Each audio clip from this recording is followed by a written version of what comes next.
Hi, and welcome to Allen High School's discussion of solutions at the PreAP 10th grade level. We're merging our new knowledge of molarity with our prior knowledge of reaction stoichiometry. Now, we're going to map it out. Remember, if you map it out, that's a big part of your critical thinking here. So let's go ahead and list our givens. We have a 0.15 molar solution of potassium iodide. And when we write that out, I'm going to suggest you write it as an equality, just like what we did for density. If you see that equality, it might trigger in your mind that we have a conversion factor. And it says question mark milliliters, and that's still talking about the potassium iodide. And I have 15.00 grams of my lead nitrate. Just like what we did before, our first step, our goal is to get to that mole road. Mass to moles use molar mass. Once we've done that, we can readily go moles to moles. Now, because of our new conversion factor, this isn't a gas, don't get hung up on your 22.4. This time we're going to use molarity, and it's going to give us our link, our conversion factor between moles and liters, and ultimately milliliters. So there's our map. Let's go ahead and sketch that out. I have 15.00 grams of my lead nitrate. So make sure you label. If you don't label, you'll get lost. Mr. Harridan likes to do this. Some of you will like that, so you don't get tempted to put anything underneath that. The molar mass of lead 2 nitrate is 331.21 grams, and that's for 1 mole. And again, I'm still talking about my lead 2 nitrate. Now I'm here on my map. I need to get rid of my moles of my lead 2 nitrate, and I want my moles of Ki. And we're going to look to our balancing coefficients. There are 2 moles of Ki for every 1 mole of PbNO3. Now's where I'm going to use my molarity.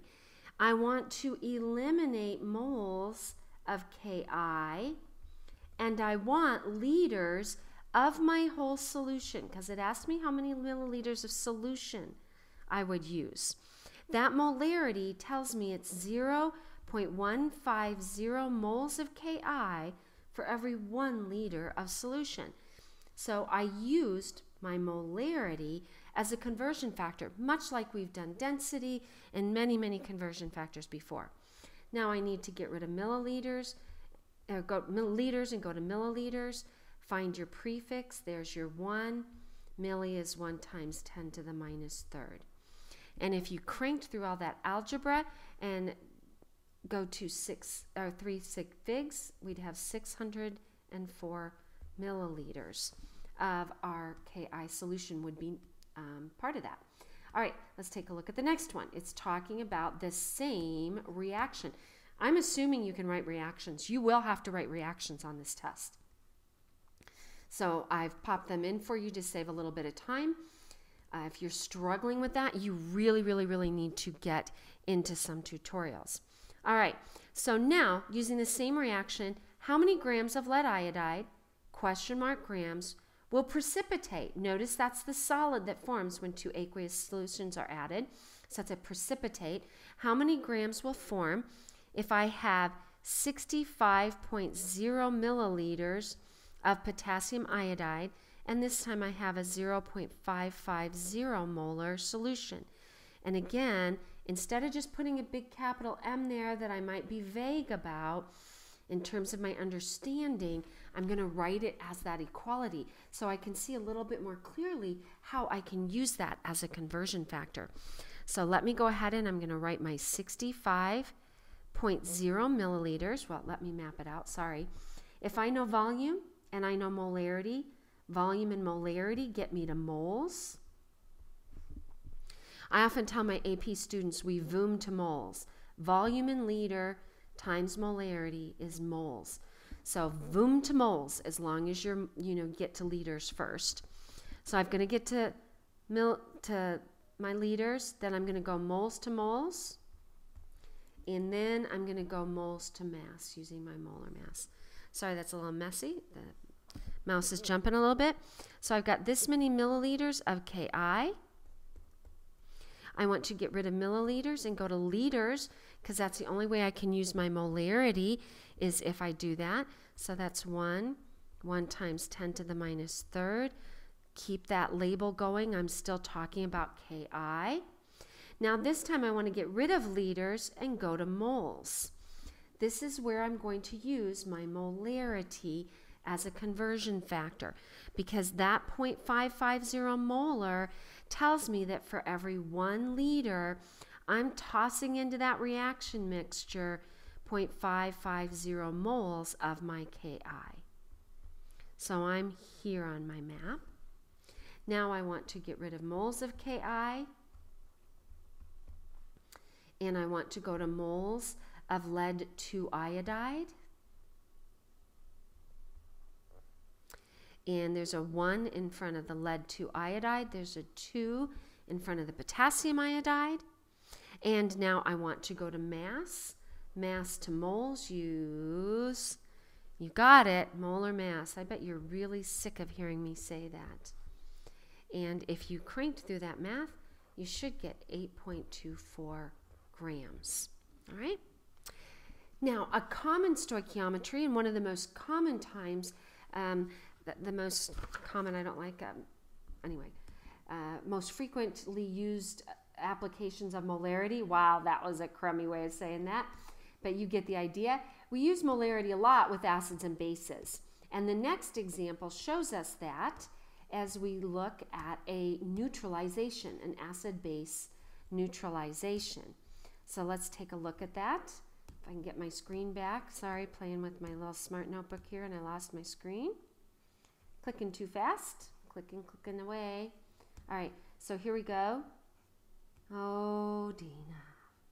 All right, so we're going to take hydrochloric acid, strong acid. You know that because you've memorized your strong acids by now. And calcium hydroxide, strong base, group 1, group 2 hydroxides except beryllium and magnesium.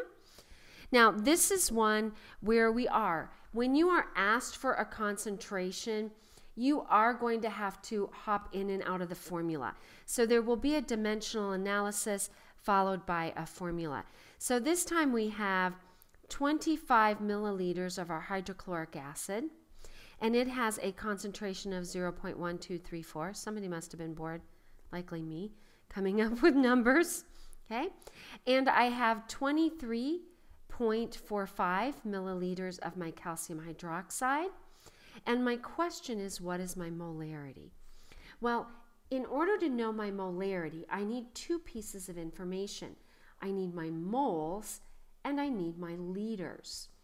Well, we already have 1 piece of information, right? We already have our volume.